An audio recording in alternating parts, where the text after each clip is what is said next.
Hello and welcome to the Driveline Podcast. This is the official podcast of the South Dakota Trucking Association and the South Dakota Auto Dealers Association.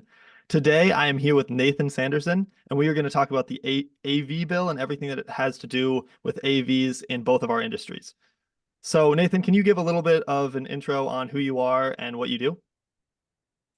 Absolutely. Good morning. I'm Nathan Sanderson. I'm the executive director of the South Dakota Retailers Association. Retailers Association has been around since 1897. We're the retailers, restaurant, grocers, hospitality association, and we also represent a whole bunch of tradespeople. We primarily engage with our members in three ways. One is advocacy. We work in Pierre and in Washington, D.C., trying to keep taxes low, regulations reasonable, and here in South Dakota, keep our state a great place to do business. The second thing that we do is we provide information for businesses, whether that's regular email updates. We've got a print publication we call the Retail Profit Magazine. We've got a help desk, try and make sure that businesses keep apprised of the various things that are going on, this new regulatory change, this new thing that you need to do with paperwork, this new thing that you need to do related to human resources, this new alcohol law, for example, or a whole variety of those kinds of things. So advocacy is one, information is two, and then the third thing that we do is provide services to our members, try and reduce their costs. So we have a reduced cost shipping program or reduced cost vision insurance, dental insurance, music licensing, social media marketing, whole variety of those kinds of things. So that's what we've been doing since 1897. And I've been with the Retailers Association for, about 6 years now. Well, that is quite a big membership base. Yes. And that was my next question, was how long you've been in the role, but how long have you been kind of in peer, in like legislation, in that kind of world? Yeah. So I've worked with the Retailers Association for 6 years. I've been involved with state government for about 16 in total. I've lobbied for 16 legislative sessions. Prior to my time with the Retailers Association, for 8 years, I worked in Governor Dugard's office. I was, for his second term, the director of policy and operations. And so I oversaw 8 different state government agencies: agriculture and game, fish and parks, environment and natural resources at the time, transportation, public safety, which included the Highway Patrol, Bureau of Human Resources, Bureau of Administration, housing. So I had kind of a broad portfolio there. So I worked in Governor Dugard's office for 8 years. For 2 years prior to that, I worked in the ag department. I was the policy director in the ag department for a couple of years. And then immediately prior to that, I was actually teaching history, United States history at the University of Nebraska. So I've had a little bit of a different career. Wow. Well, yeah, that's awesome. I like how you've kind of touched all those different bases and been kind of all over the board. And that's speaks a lot to your experience. It was my first legislative session, and I was out there for 2 weeks this last session and worked on a couple bills, including this AV bill that we're going to talk about today. But it's quite an interesting world that I didn't really know anything about, and I'm happy that I got involved with. But our kind of position on this AV bill that I spoke about a little bit in Pierre is kind of like, hey, the autonomous vehicles are coming. Let's get some sort of groundwork, right? Let's get something in place so that we can regulate them, hopefully in the future, so they can't just operate with no regulation in our state, which is right now. Like, not having any legislation or voting against this isn't, to my understanding, pushing like there's nothing against it. Like, you can run it and there's nobody can say anything about it. So we're trying to see, like, hey, how do we regulate these things? That's exactly right. Podcast over. I mean, you pretty succinctly went through it. I mean, here's the situation with autonomous vehicles right now. There are at least a couple dozen states, probably more, that have specific laws related to autonomous vehicles. And I think it's important to talk a little bit about what exactly we're describing here. We're not necessarily talking about electric vehicles. We're talking about autonomous or driverless vehicles. And we're talking about autonomous vehicles not just as a passenger car. And we're talking about trucks as well, autonomous driverless trucks that are taking goods from point A to point B.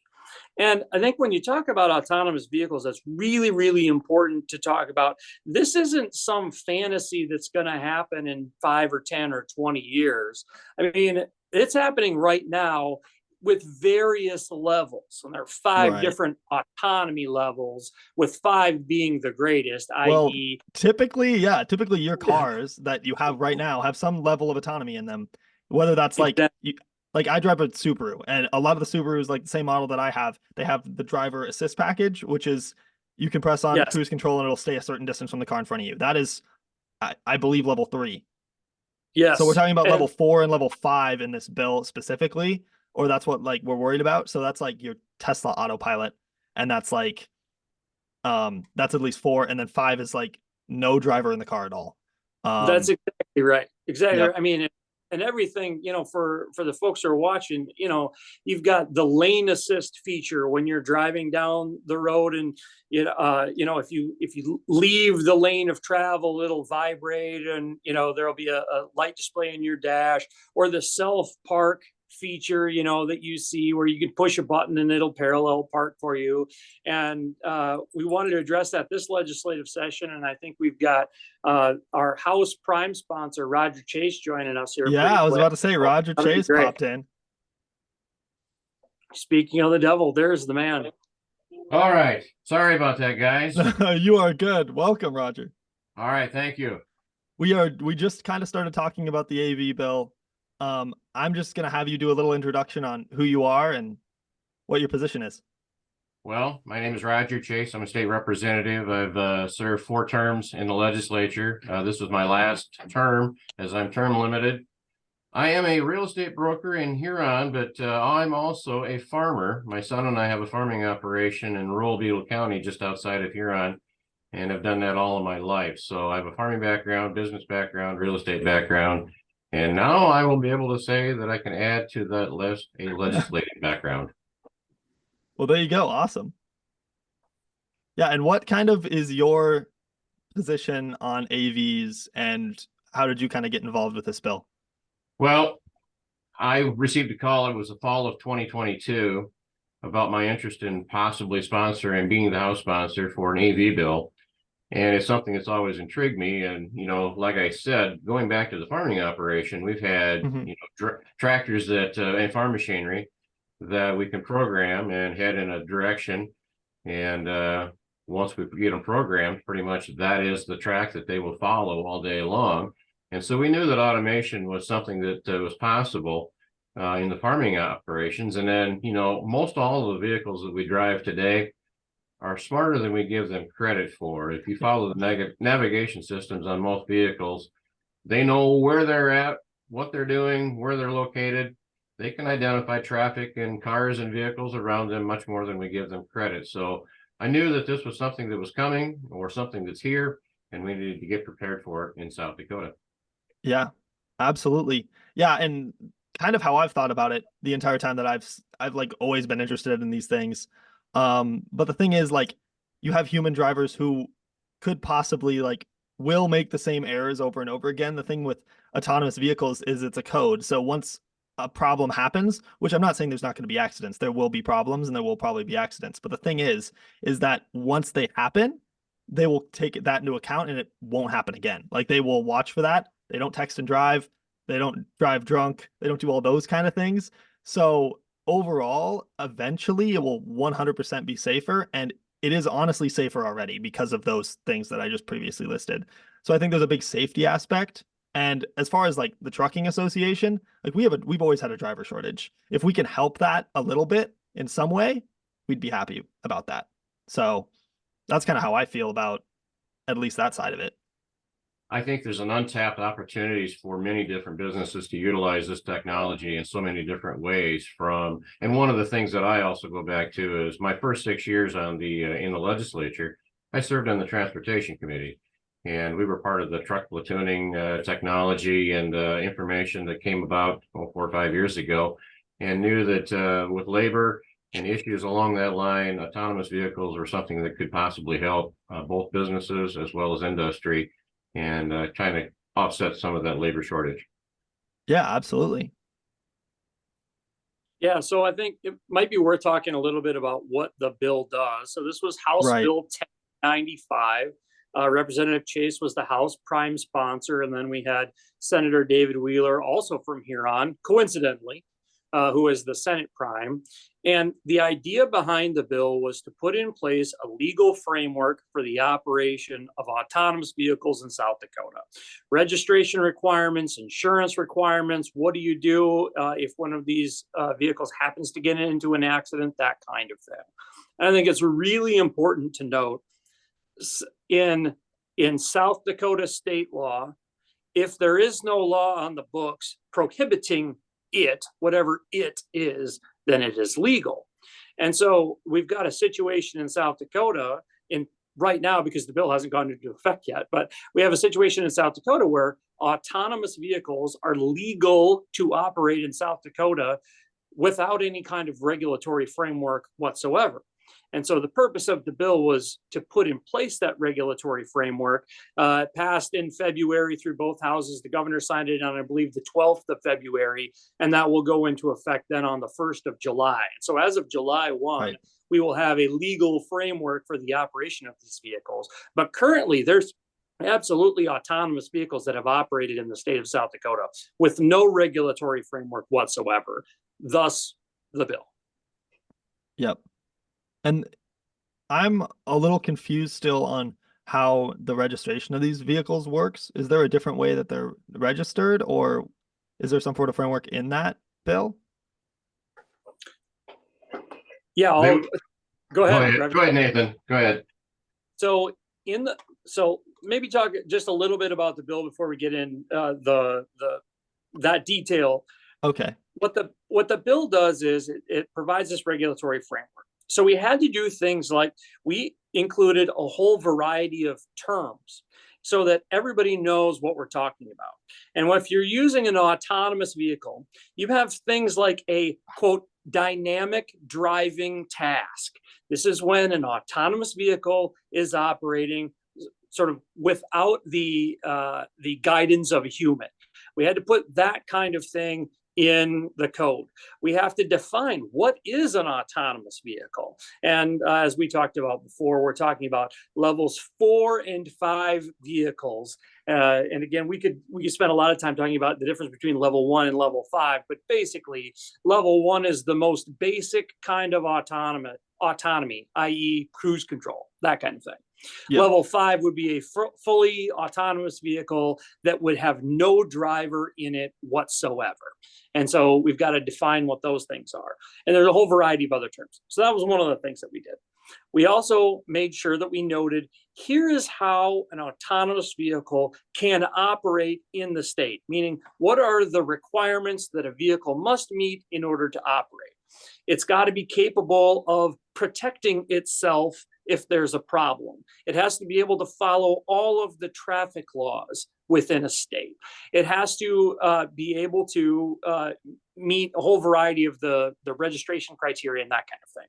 And so that's at a really high level what the bill did. Specific to your question, the registration requirements, it's basically the exact same as registering any other vehicle.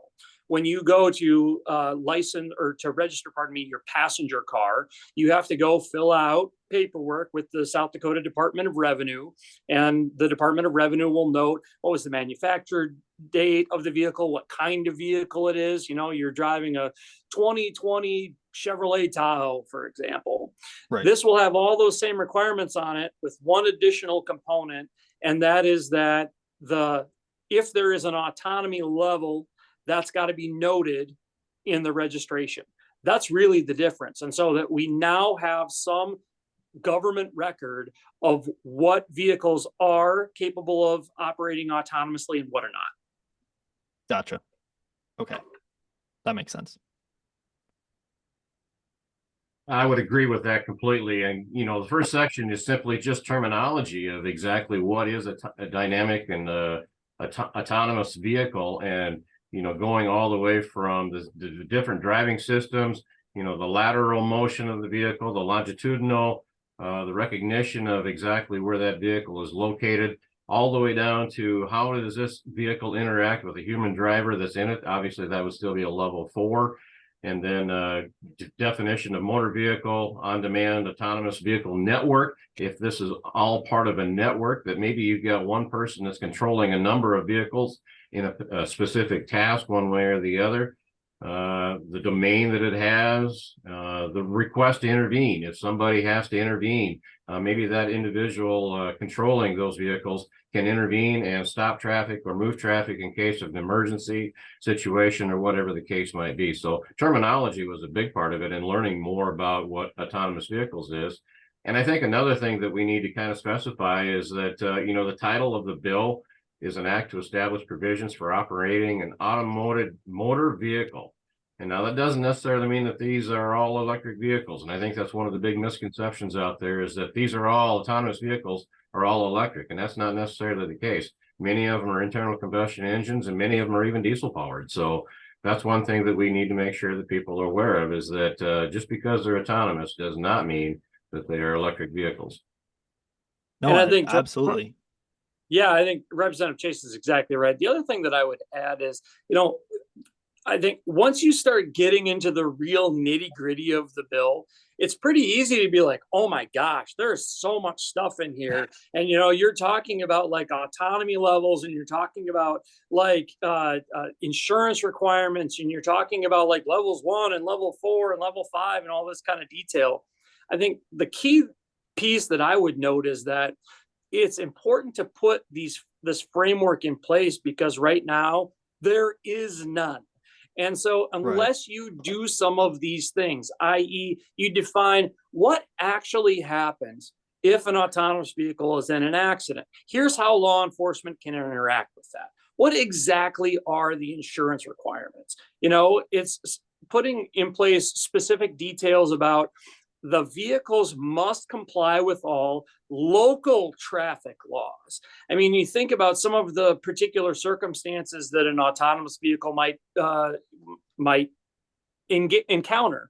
If you've got a marathon is being run in Sioux Falls, for example, a certain section of the road is shut down. The autonomous vehicle needs to know that it can't operate, within the marathon route course. Those kinds of things. If you're, closing down Main Street for the, city festival or whatever, you need to make sure that the AV recognizes that that's not a legal place to operate. And having those kinds of framework pieces in law is essential to ensuring the safe operation of these things. And going one step farther, you got school zones, you got hospital zones. We have to make sure that those vehicles are aware that they can or cannot operate in those areas for the public safety.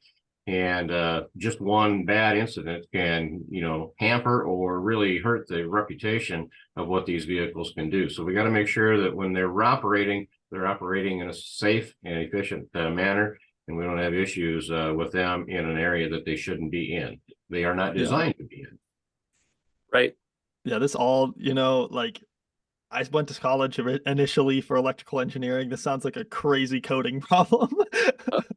For sure it is. All of it. It's sure, crazy. it Like, the map that you need is awesome. But the thing about these autonomous vehicles and just a lot of these vehicles nowadays anyway, is a lot of them are kind of keeping track of how the roads are working, how they're operating on the road. And even like sometimes phones will track that as well. And then you can kind of see like they're collecting all that data and being like, okay, this is how you can drive here. Here's like where the traffic congestion is. That's how Apple knows where the congestion is on the roads, is like how fast are the phones moving and how close are they together, right? So exactly right.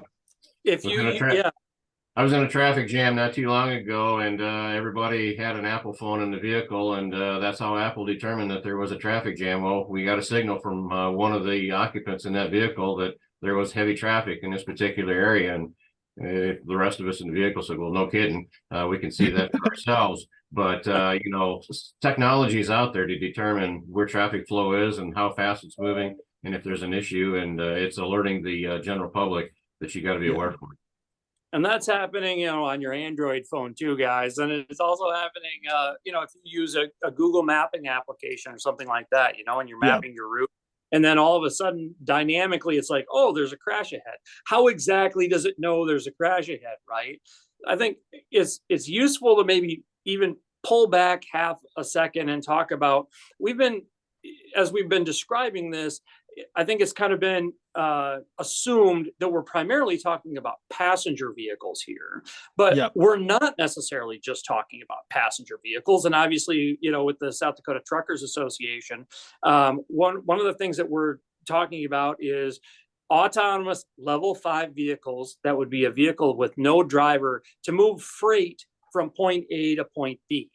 And part of the reason that the Retailers Association got engaged with this a couple of years ago was because of the potential related to our workforce challenges to try and ease some of those, particularly for small businesses in rural areas. And so, as just one example, right now, Walmart is piloting autonomous trucks. Literally, they've got driverless vehicles. There's some guy operating remotely, and he or she is monitoring multiple vehicles that are operating independently based on programming that you described. And they're taking freight from a warehouse, distribution center, and they're moving it to a retail Walmart location without a driver. They're following the exact same route every single day, back and forth from that distribution center to the retail store. And we've been trying to get more truck drivers in South Dakota for a long time. South Dakota has had a workforce shortage for not years, but decades. Yeah. This is not going to improve anytime soon. And we've seen folks like small rural grocery stores have a difficult time getting deliveries in a timely fashion because, frankly, it's easier to go to a bigger city. It's easier to get there. You can haul more freight there. And so those places are taking priority over some of these rural communities. And so we had heard from a variety of business owners about the potential advantages of a technology like this to help meet some of those workforce challenges, get products to rural areas and small businesses in a timely fashion so that they're not necessarily the last one in the supply chain. Yeah. I think this is a very good forward thinking place to be, because a lot of these problems that they're going to have too, and people are worried about snow, people are worried about weather conditions, wind, you name it, which are all valid completely. Like, those things are going to be challenges, but a lot of those are going to be solved by the time it potentially gets to South Dakota. But I think it is coming faster than we think it is. I am looking at the article now about Walmart using those self-driving trucks, and that's all in Silicon Valley as of now. But I know that there is some use of that kind of stuff in between, like Phoenix and LA and places more south where they don't have to worry about as much weather. They're running more stuff like that. So I think that it is on the roads right now. It's just, when is it going to make it here or this far north? Well, if you think about South Dakota, we don't have near the traffic flow that Phoenix or LA area has. And certainly we can program these vehicles to where they can make deliveries to a rural, just driving from here on to Miller. Obviously, that's a 45-minute travel, but just taking a delivery in that short distance, certainly we can determine that. And that if it's done routinely, that vehicle knows exactly the route and knows which way it needs to go. Getting back to weather, snow, ice, everything along that line.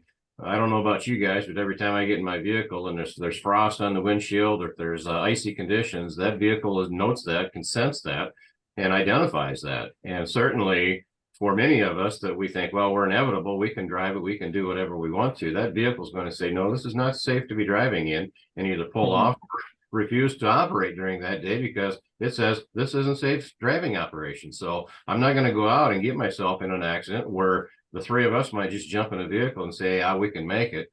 And probably be okay. Yeah. The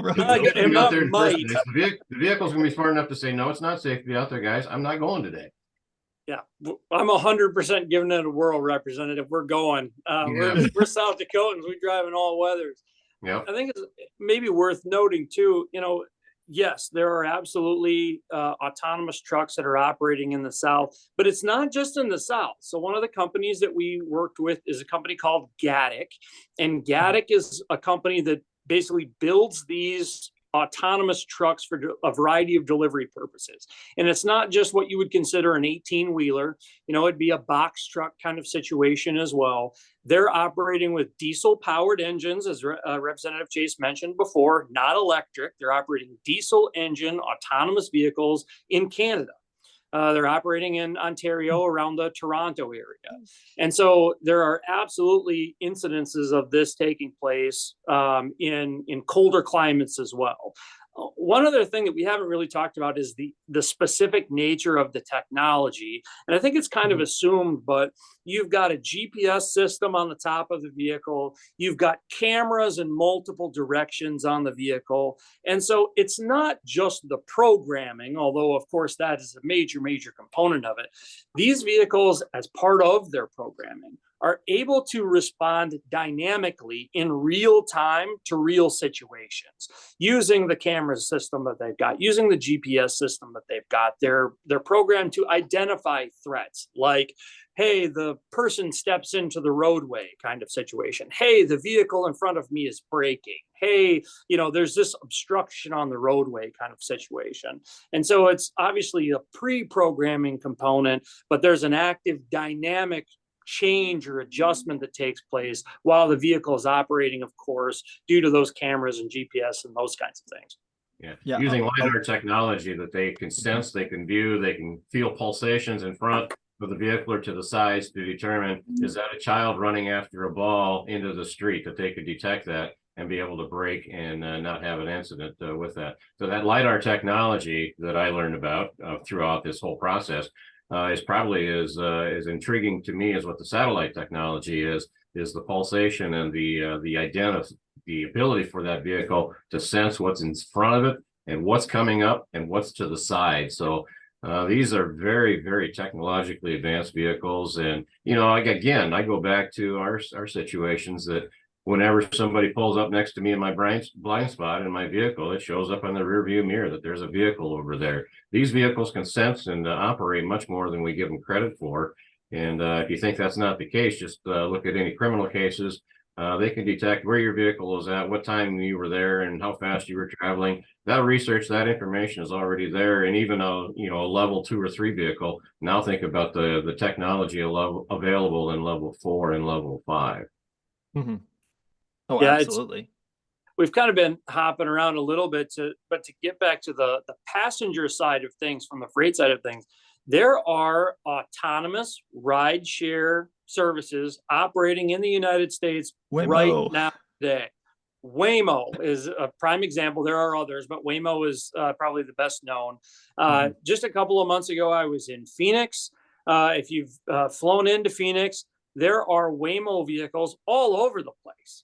And they're easy to see. They've got a LiDAR and a GPS system up on the top. They've got cameras on the corners, and you do it just like you would an Uber or a Lyft or whatever rideshare service you use.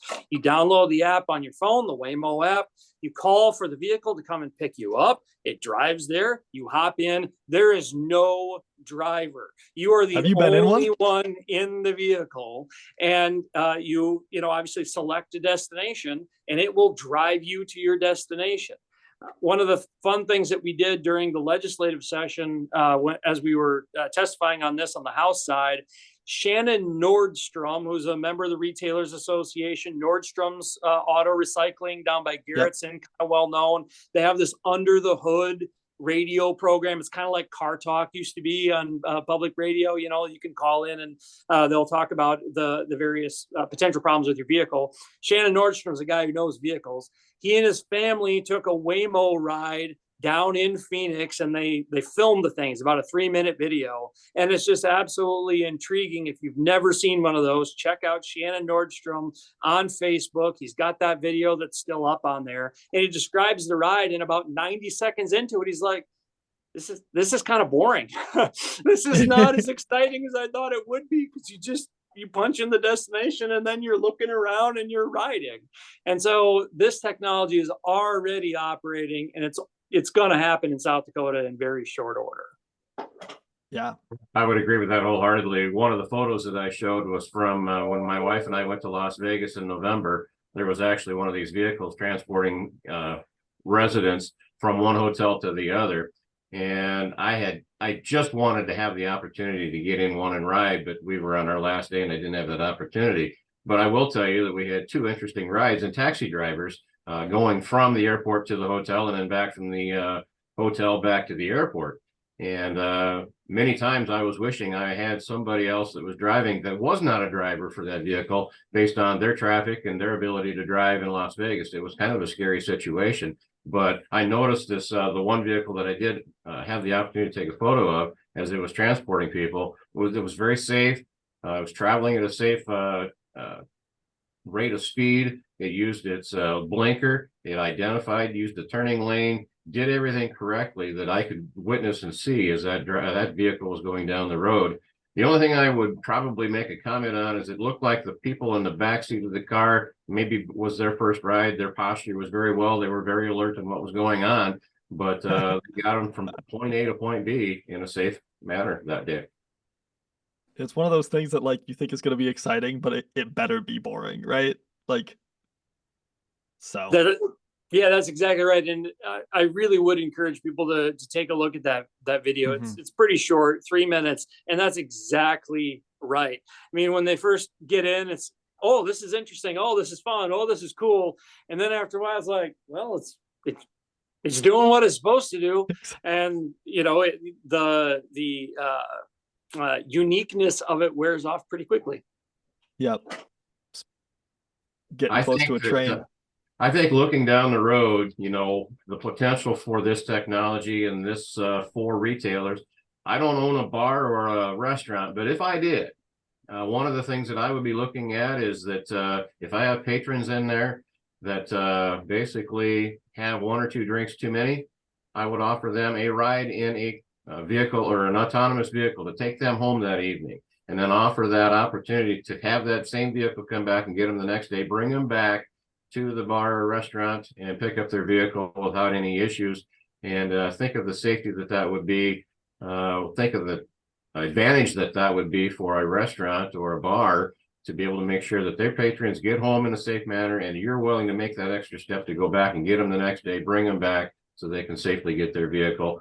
It's a good PR opportunity to gain more customers, and even PR for that community to make sure that, hey, we want our drivers, we want our patrons to be safe getting to and from our establishment, and we'll go to that extra step to make sure that we've got that person to get home autonomously. That's a good segue. Go ahead, Trevor. No, it's all you.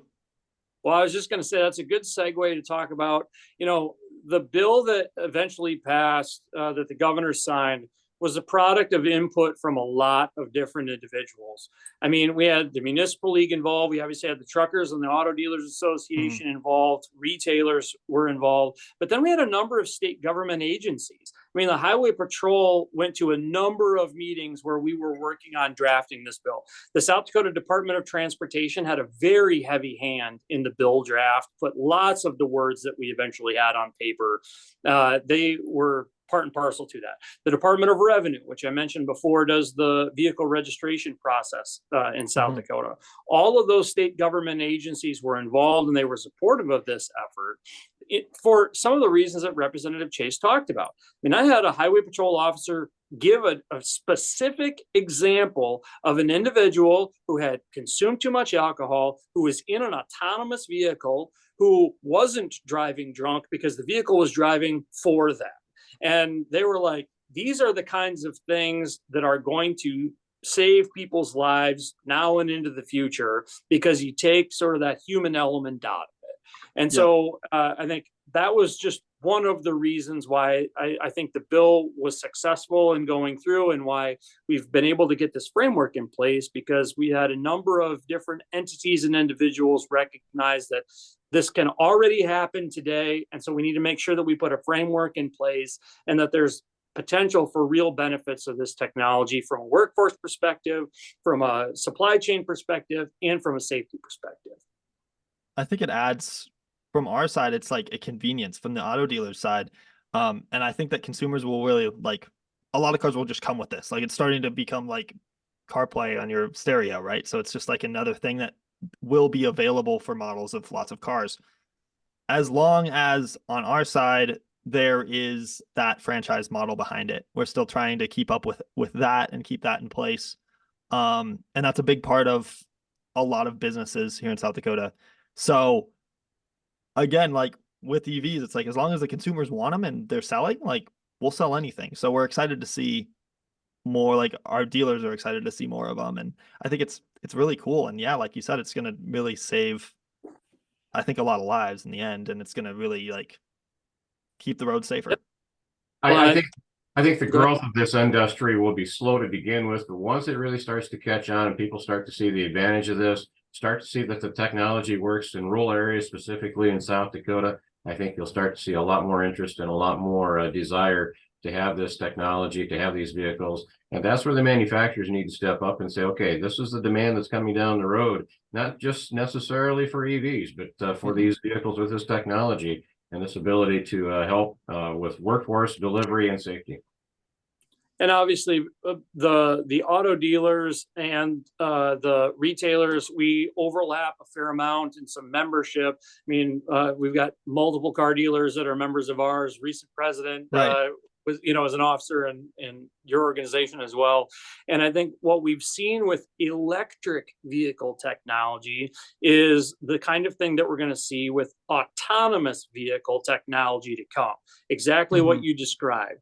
There are going to be aspects of these vehicles right now, for example, hybridization, right? There's a lot of hybrid vehicles that are out there. There's some fully electric vehicles, but obviously we've got some technology work to do there to catch up. The crazy thing is, I think that the autonomous vehicle technology is going to be more feasible more quickly than the electric vehicle technology, because the electric vehicle technology is so heavily dependent upon batteries and the charging operation right now, right? I mean, whether they can operate in cold weather, the distance that they can travel, the amount of time that it takes to recharge those things, the energy required in order to recharge them, all of those kinds of things. Those are significant technological challenges to overcome. And definitely advancements have been made, but there's a lot of work left to do. On the autonomous vehicle front, there's a little bit of technology, but we have the technology right now. It's really a matter of implementing it in the vehicle and what's it going to cost. Well, I think it's a lot like it's going to be one of those things that's led by insurance companies, because once these things get to a point where it's like a safe driving thing, you're going to get insurance breaks because you're driving an autonomous vehicle, because you are no longer that like as big of a liability. So we're going to see everything shift that way. And then eventually maybe the government will be like, hey, you can't, like, not that you can't, but like we incentivize you to have one of these in some way, tax breaks, whatever that is. And I see that coming eventually, possibly too. Insurance companies were some of the hardest sells on this particular bill, and they had major concerns, what this is going to lead to in South Dakota. And so, working throughout the work group throughout the year, obviously they had a lot of concerns, and we tried to address that as much as possible. One thing I'll go back to is that going back to the farming operation, years ago, I used to drive a tractor 12, 14 hours a day, and I was exhausted by the end of the day. Now I can drive 12, 14, 16 hours a day, and basically all I'm doing is turning or programming that particular vehicle. I'm not anywhere near as stressed or tired at the end of the day after working 12 or 14 hours. And so you factor that into the autonomous vehicle, to where that EV truck or that EV delivery vehicle is actually, taking part of that load and taking some of that stress off of that particular driver. And it makes for them to be able to have a much longer day with less stress and be more relaxed at the end of the day. So as we look at the technology coming into this, it allows that worker to work a longer day and not have near the stress and the pressures and everything that's affiliated with that at the end of a long day. Well, in 1985, Rodger, would you have thought you'd be selling houses from the seat of your tractor on your cell phone? No. Yeah. The more interesting thing is that sitting in the tractor, driving through the field, and then sending responses back electronically on purchase agreements, counter offers from the seat of that vehicle. And folks, it's here. I mean, we're doing it right now, and it's amazing. My dad grew up in the farming operation, and he was very hesitant when we first got self-driving tractors. or not self-driving, but, automated driving tractors and programmable. And I asked him one day to come and let me off for a while so I could come to town and do the exact same thing, Nathan. I came to town to show houses. And so I made him come and ride a few rounds with me. And it was very simple. You get to the end of the field, you make the turn, and then you press the button and automatically, and it straightens you out and you take it through the field. He was so intimidated by that when he took over the driving of that, I came to town. I went back a couple hours later, and there was the tractor and the piece of farm machinery in the middle of the field, and he was nowhere to be found. And I called him and I asked him, what was the problem? And he says, well, there was a drive chain that jumped off. And I said, we haven't had a drive chain jump off of that particular piece of equipment for years. What happened? He said, I don't know, but the drive chain came off. So I went and looked at it, and there were foot tracks to that particular drive chain. And it was off the sprocket. It was obviously not working. So I fixed it. I put it back on there, and it never came back off again in the entire time that I operated it. To this day, I still say he went back and physically took that drive chain off in the middle of the field so he would not have to make that turn at the other end that he was nervous about, that he was always almost to the other end and he didn't know what to do. He was just intimidated by this technology and this ability to drive. But, that's a cute story that I go to all of the time. And to this day, I still say he got out, physically took that chain off so we would not have to make that change. And so, it's all about people's adaptability and what they're willing to accept as far as technology that's coming down the road. But yes, Nathan, never did I ever think that I would have a tractor that I would go out in the morning and program to an 185-degree heading, and it would work back and forth. And just be absolutely seamless throughout the entire day. And it doesn't make any difference, folks, if it's dusty, raining, cloudy, it all works. And so that satellite reception is amazing what it'll do. And the technology's out there. It'll work safely for these vehicles as they're on the roads. They'll be able to identify scents, ice, snow, rain, fog, everything along that line. They'll be able to operate very safely. Yeah, wow. Yeah, that's always what I thought. Like the dream is like you take your drone out of your window and you're sitting on your couch and you go and check on your tractor to make sure it's doing the right thing. Yeah. Another interesting story, last year my son was combining soybeans, and the dust that hovers around the combine as you're going through the field, you could not see the combine going through the field, but he came to the end and he made the turn.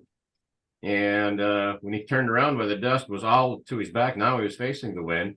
And I said, how did you know when to turn? He said, well, Dad, you know that exactly reason. And I said, yeah, I know what you mean, because at the end, it'll count down how many feet it is to the end so that you know exactly where you're at in the field. You can't see anything, but it will tell you when you're at the end, and that's when it's time to turn. And so there's a little beeper that came on and identified that. He picked up his implement, made the turn, turned around, kept on going. So even in heavy, dusty, dirty conditions, that technology works. One quick point related to this. Agriculture has innovated for centuries, for decades, right? I mean, people got tired of doing hand threshing, and so they made mechanized threshing machines, right? People had a hard time feeding, 40 horses to pull the threshing machine in the field, and so they created self-propelled machines. And all of this technology in agriculture has really led the way in a variety of different instances. And I mean, it's been 20 years probably since there's been some type of auto steer technology, GPS technology. I mean, it's been more than 20 years since I've been in college, but even at that time, we were talking about all the various aspects of where you're at in the world using GPS units on either combines or tractors or other ag implements. And so I think some of the things that agriculturists are comfortable with, have seen, have experienced, are things that members of the general public, frankly, have not. And so a lot of one of the conversations that Representative Chase got a lot is, well, why are you interested in this? Well, his first answer always came back to agriculture. We've been doing this for a long time in agriculture because of agriculture.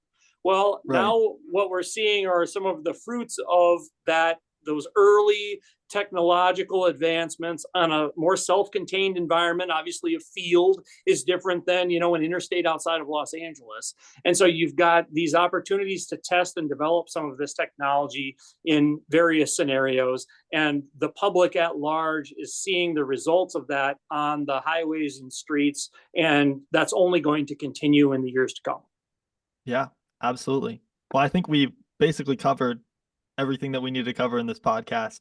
And thank you both for hopping on today. Do you have any closing remarks for people? My closing remarks will be this. I want to thank everybody that worked on this particular bill over the last year to make sure that we had this thing perfected. I remember talking with the individual at Legislative Research Council that every time we'd have one of those meetings, we'd come with some different changes, alterations, amendments to this bill. And their comment was, I see you guys had another meeting. And so we changed this bill. We really tried to hone in on to make this thing absolutely perfect.